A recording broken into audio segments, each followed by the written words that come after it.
بسم اللہ الرحمن الرحیم۔ مومنین کرام، سب سے پہلے آپ کی چاہت، محبت اور خلوص کا بے حد شکریہ۔ ہمارے ساتھ کنیکٹ ہیں، چینل کو سبسکرائب کر رہے ہیں اور اپنی قیمتی رائے کا اظہار بھی کر رہے ہیں۔ پروردگار آپ کی دعاؤں کو قبول فرمائے، آپ کی مشکلات کو آسان فرمائے۔ کسی بھی وقت دن میں 100 مرتبہ ایک تسبیح فقط آپ نے لا حول ولا قوت الا باللہ، اس سے آپ کے غم پریشانی دور ہو جائے گی اور آپ کے اندر قوت بڑھے گی، آپ کے اندر شک ختم ہو جائے گا۔ امام جعفر صادق علیہ السلام بیان فرماتے ہیں کہ ایک شخص رسول اعظم صلی اللہ علیہ وآلہ وسلم کی خدمت میں حاضر ہوا اور عرض کیا، یا رسول اللہ صلی اللہ علیہ وآلہ وسلم، میں وسوسوں میں گرفتار ہوں اور انتہائی ضرورت مند، مقروض اور بال بچے دار بھی ہوں۔ حضرت صلی اللہ علیہ وآلہ وسلم نے فرمایا کہ تم کثرت سے توکلت علی الحی الذی لا يموت والحمد للہ الذی لم يتخذ صاحبۃ ولا ولدا ولم یکن له شریک فی الملک ولم یکن له ولی من الذل وکبرہ تکبیرا۔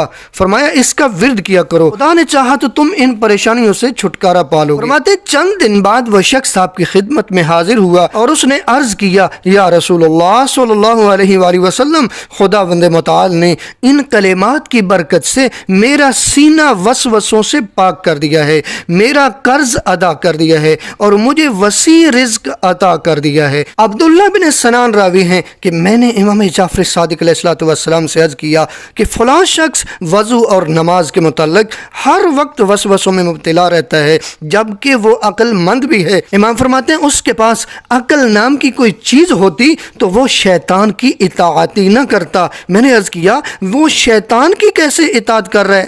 امام نے فرمایا، تم خود اس سے جا کر پوچھو کہ تمہیں یہ وسوسے کہاں سے آتے ہیں۔ اس کے جواب میں وہ کہے گا کہ یہ شیطان کی طرف سے لاحق ہوتے ہیں، اور آپ جانتے ہیں کہ شیطان ہمارا کھلا دشمن ہے۔ اس سے بچنے کے لیے آپ کو خدا کی پناہ میں آنا پڑے گا، آپ کو زیادہ سے زیادہ ذکر خدا کرنا پڑے گا، کیونکہ ہم شیطان اور اس کے چیلوں سے اتنے تک محفوظ نہیں ہو سکتے جب تک اللہ ہماری نگہبانی نہ کرے۔ پروردگار سورۃ النساء میں فرماتے ہیں نا، اگر تم پر خدا کا فضل اور اس کی مہربانی نہ ہوتی تو چند لوگوں کے سوا تم سب شیطان کے پیروکار ہوتے۔ اور سورہ بقرہ میں فرماتا ہے، اگر تم پر خدا کا فضل اور اس کی مہربانی نہ ہوتی تو تم خسارہ اٹھانے والوں میں سے ہو جاتے۔ اس مسئلے کی اہمیت کا اندازہ اس بات سے بھی لگایا جا سکتا ہے کہ خدا نے اپنے حبیب صلی اللہ علیہ وآلہ وسلم پر سورۃ الناس نازل فرمائی، جس میں ارشاد فرمایا، بسم اللہ الرحمن الرحیم، قل اعوذ برب الناس